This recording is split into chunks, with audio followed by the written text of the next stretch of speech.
Hi నమస్తే, welcome to my channel Vasumathi's vlogs. మీకు tip చెప్తాను. పికిల్ అన్నాను, అది లాస్ట్లో చెప్తాను. నేను లాస్ట్ వరకు చూడండి, లేదా ఫస్ట్లో ఓన్లీ టిప్ కావాలంటే లాస్ట్కి వెళ్ళిపోయి ఆ టిప్ చూసేసి వెళ్ళిపోండి. నాకు ఇంకా డాక్టర్ దగ్గరికి వెళ్ళి వచ్చినాను అని చెప్పినాను కదా, సారీ డాక్టర్ దగ్గర కాదు, ఇది బ్లడ్ టెస్ట్ చేయించిన రిపోర్ట్స్ వచ్చినాయి.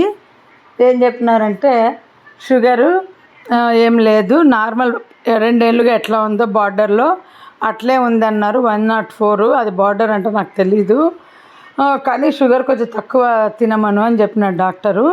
నేను ఒక 5 ఏళ్ళుగా షుగర్ కొంచెం ఎక్కువ తింటున్నా. ఇక్కడ ఏంటంటే స్వీట్స్లో విపరీతంగా వేస్తారు, నాకు షుగర్ కూడా తినడం ఎక్కువ ఇష్టమైపోయింది. సో ఇంకా అది తక్కువ తిందాం అనుకున్న తర్వాత జొన్నలు కొంచెము ఎక్కువ తినండి, మీరు జొన్నలు తింటారంటే తింటాము అన్నాడు మా ఆయన. మా హోమియో డాక్టర్ చెప్పిన రిపోర్ట్ చూసి, సరే జొన్నలు కూడా తక్కువ కొంచెం పెంచండి క్వాంటిటీ, రాగులు జొన్నలు అన్నారు. B12 ప్రాబ్లం వల్ల ఈ స్వెల్లింగ్ అంటండి వేళ్ళు. B12 ప్రాబ్లం ఉంది, 1 మంత్ ట్యాబ్లెట్స్ ఇచ్చినారు వేసుకోమని. ఆ తర్వాత విటమిన్ డి డెఫిషియన్సీ కూడా ఉందంట. ఈ విటమిన్ డి డెఫిషియన్సీ నాకు బెంగళూరు నుండి ఉంది, ఇప్పుడు కాదు. బెంగళూరులో హోమియో డాక్టరు నీకు విటమిన్ డి డెఫిషియన్సీ, నీకు ఎండలో తిరుగు అనేవాడు. 7:30 కదా, ఆల్రెడీ ఇంతకుముందు షేర్ చేస్తా, మళ్ళీ చెప్తున్నా. పొద్దున 7:30 ఎండనే తగలాలి అనేవాడు. నేను పొద్దున 7:30కి వంట చేయాలన్నా, 7:30 ఎండకు నేను తిరగాలన్నా, వాళ్ళంతా 8:30కి వెళ్తారు, ఆ తర్వాత తిరుగుతాను అనేదాన్ని. అది నాకు సంబంధంలా అనేవాడు. సో తర్వాత L2 L3 ప్రాబ్లం వచ్చి టెస్టులు చేసుకున్న తర్వాత అది బయటపడి ఇంకా దానికి ట్రీట్మెంట్ తీసుకున్నాం 25,000 పెట్టి. సో ఇక్కడికి వచ్చాక B12 ప్రాబ్లం అన్నారు, ట్యాబ్లెట్లు వేసుకున్నాను. ఆ తర్వాత ఇప్పుడు విటమిన్ డి డెఫిషియన్సీ మా డాక్టర్ ఎప్పుడు చెప్తున్నాడు, ఎవ్రీ ఇయర్ నువ్వు అవి షార్ట్స్ లాగా చిన్న బాటిల్స్ ఉంటాయి, చిన్న బాటిల్స్ ఉంటాయండి, 1 ఇంచ్ పొడవు సన్న బాటిల్స్, అవి ఒక బాటిల్ అంతా వేసుకోవాలన్నమాట. అది ఎవ్రీ ఇయర్ నేను చిన్న పాప పెద్ద పాప 8 వీక్స్ వేసుకోమన్నారు. అది లాస్ట్ వీడియోలో షేర్ చేశాను. సో నేను ఆల్రెడీ ఇప్పుడు 5 వీక్స్ అయిపోయింది, కానీ ఇప్పుడు 3 మంత్స్ వాడమంటున్నాడు. టోటల్ 3 మంత్స్ వాడు, నీకు ఈ స్వెల్లింగ్ అని దానివల్లే అవి సెట్ అయిపోతుందని. ఇవాళ కొంచెము బెటర్గానే ఉందండి. మా కొత్త పని మనిషి అయితే రాలేదు యాక్చువల్గా. అంటే మీకు ఇవాళ అంటే నిన్న కింద లెక్క వేసుకోండి. ఇవాళ వీడియోని నిన్న ఎడిటింగ్ రాత్రి చేశాను. రాత్రి కూడా ఏంటంటే నిద్ర వస్తుంది యాక్చువల్గా, ఎందుకంటే ఈరోజు కొంచెము స్ట్రెస్ అయిపోయినాను బాగా. మళ్ళీ పొద్దునకి వాయిస్ ఉంటుందో ఉండదో అని వాయిస్ ఇస్తున్నా. మీరు తిక్కే దోశ అని మెజర్మెంట్స్ పెట్టాను, ఇంతవరకు చూసింది దాందే బియ్యం కడగడము. అది ఆ తిక్కే దోశ మెజర్మెంట్స్ 3 బియ్యము 1 పప్పు 6 బొరుగులు ఆల్రెడీ షార్ట్స్లో చెప్పినాను, ఎవరికైనా తెలియకపోతే చెప్తున్నా. ఏంటంటే చాలా టేస్టీగా ఉంటుంది. ఇది ఒక్క సైడే రుద్ది పల్చగా వేసుకొని ఫోల్డ్ చేసేయాలి. మాకు చూపించిన అమ్మాయి అట్లాగా చెప్పింది. అంటే నాకు మెజర్మెంట్స్ కాదు, వాళ్ళ ఇంటికి వెళ్తే తినమని పెట్టింది, తిన్నాను అనమాట. ఒకే సైడ్ రుద్దుతుంది, పల్చగా ఫోల్డ్ చేసి ఇస్తుంది. దాంట్లో తను యాక్చువల్గా నువ్వు ఉల్లిపాయల టమోటా పచ్చడి రోటి పచ్చడి చేసింది. అలా ఆ దోశ చేసినప్పుడంతా నేను అదే కాంబినేషన్ చేసేదాన్ని. ట్రై చేయండి, షార్ట్లో పెట్టినాను. మీరు నేను చెప్పినవన్నీ కూడా ట్రై చేయండి. ఒక 4 రకాలన్నా ట్రై చేస్తే నేను చెప్పేది అబద్ధమా నిజమా మీకు అర్థమవుతుంది. మా అత్తగారిది వేరే కొలతండి. ఇది మా అత్తగారు బొరుగుల దోశ అంటారు. మా అత్తగారు బొరుగుల దోశలో మినప్పప్పు ఉండదు. మా అత్తగారు బొరుగుల దోశలో ఓన్లీ చెప్తాను, 3 బియ్యం 8 బొరుగులు కొంచెం మెంతులు. విజయవాడలో ఉన్నప్పుడు మా అక్క వాళ్ళందరూ వస్తున్నారు, అప్పుడు మా ఇంటికి మా అత్తగారు ఉండ్రి బొరుగుల దోశ చేద్దాము అని చెప్పి నాకు చెప్తే రుబ్బి చేసిన. అప్పుడు అందరూ నవ్వినారనమాట.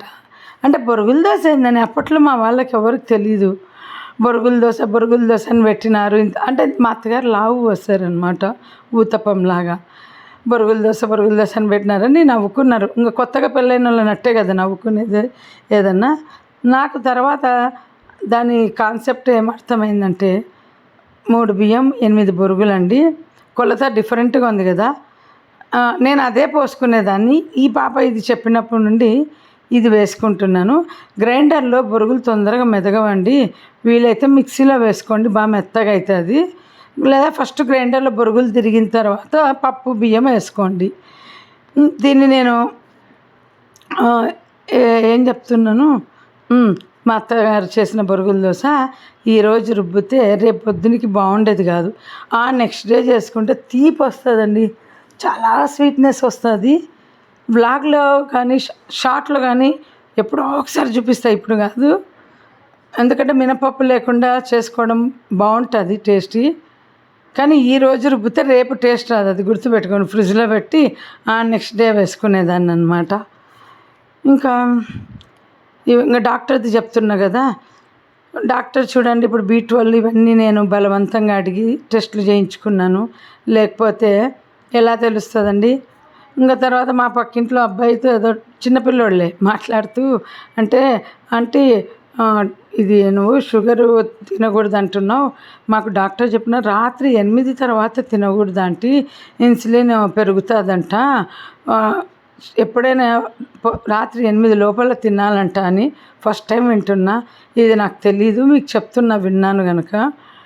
ఇంకా ఎంత నీరసం ఉందంటే ఇంకా వేళ్ళ ప్రాబ్లం అయితే మా డాక్టరు మందులు ఇచ్చాడు కనుక కొంచెం సెట్ అయింది, ఓకే, బెటర్ అయింది 20%.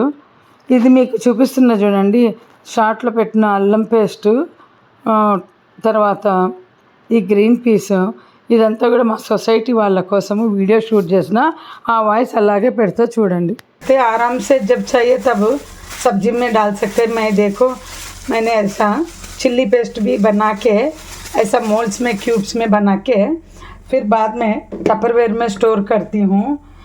ये तो चटनी का मिक्सी में डाल के पूरा चटनी होता है ना, नारियल चटनी, उसका ये भी ऐसा पीस करके इसमें रख दिया. ऐसा स्टोर कर सकते हैं, जब चाहिए तब चटनी बना सकते. फ्रीज़र आइटम बहुत यूज़फुल है आपको. నేను పచ్చడి టిప్పు చెప్తానన్నా కదా, అయితే నెక్స్ట్ డే మీకు ఆదివారం పెట్టానని చూపించాను కదా, ఆదివారము పెట్టిన పచ్చడిని సోమవారము నేను కంప్లీట్ చేసినానండి. వెల్లుల్లిపాయలు వేయించి మిక్సీకి వేసేసి మళ్ళీ కొంచెం ఉప్పు కారం యాడ్ చేసి అంతా కూడా కంప్లీట్ చేశాను. బట్ మీకు మా పిల్లలు చాలా చాలా బాగుంది అని చెప్పారు. మీకు ఏం చెప్పానంటే నేను ఉప్పు కొంచెం పక్కన పెట్టండి అని చెప్పాను. అది అందరూ చెప్పే విషయమే, ఎందుకంటే ఎక్కువ అవుతుందేమో అనేసి మనము ఉప్పు పక్కన పెట్టి కలుపుతారు, లేదా కొందరు 3వ రోజు చూసుకొని ఉప్పు కలుపుతారు, యాడ్ చేస్తారు. ఆ రీజన్ ఏంటంటే మన సీరియల్లో మీ అందరి ఫేవరెట్ సీరియల్ ఉంది కదా, సీరియల్లో డాక్టర్ బాబు సీరియల్ అతను ఉన్నాడు కదా, సీరియల్ పేరు నాకు తెలియదు పెద్దగా, అదే డాక్టర్ బాబు వాళ్ళ ఛానల్ ఉంది, వాళ్ళ మిస్సెస్ పేరు నిరుపమ అనుకుంటా. వాళ్ళ ఛానల్లో వాళ్ళ అత్తగారు అప్పుడప్పుడు వచ్చి వంటలు చూపిస్తుంటారండి. ఆవిడ చాలా బాగా చూపిస్తారు వంటలు. నేను సో అప్పుడు పోయిన సంవత్సరం అప్పుడప్పుడు చూసేదాన్ని, వాళ్ళ అత్తగారు వచ్చినప్పుడంతా వ్లాగ్లో నేను చూసేదాన్ని అనమాట. అందులో ఇంకా వాళ్ళు ఏంటంటే వాళ్ళ ఇంట్లో అంతా ఏమ్స్ గిన్నెలు వాడుతూ ఉంటారు. సో నాకు అది ఇంకా హ్యాపీ అనమాట. తీస్తారు ఏమ్స్ గిన్నెలు తీయమ్మా అని తీసి వంటలు చెప్పారు. అప్పుడు అందులో వాళ్ళ అత్తగారు చెప్పినారండి టిప్పు, ఎప్పుడైనా మామిడికాయ పచ్చడికి ఉప్పు ఎప్పుడు కూడా ఒకటేసారి కలిపేస్తే ముక్క ఫుల్గా ఉప్పును లాక్కుంటుందంట. ఫుల్గా 3 రోజుల్లో ఉప్పు లాగేసుకుంటుంది. ఇంకా తర్వాత అది ఉప్పు అట్లే ఉండిపోతుంది ముక్క కొరికితే. ఇది నాకు ఒకసారి జరిగింది.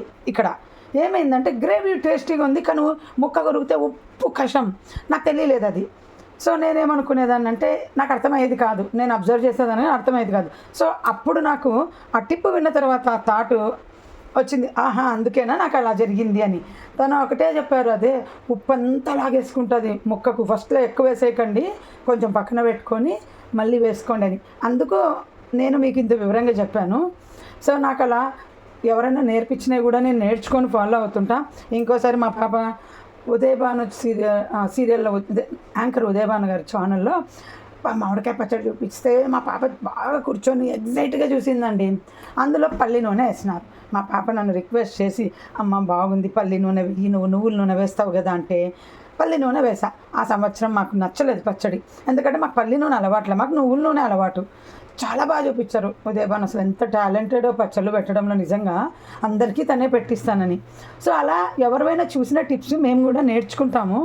సో మీకు చెప్తున్నాను, ఎవరైనా ఆవకాయ కలుపుకునేటప్పుడు కొంచెం ఉప్పు పక్కన పెట్టండి, మళ్ళీ 3వ రోజు కలుపుకోండి. రీజన్ అయితే చెప్పాను అనమాట. బాయ్, సీ యూ, మళ్ళీ నెక్స్ట్ వీడియోలో కలుద్దాం.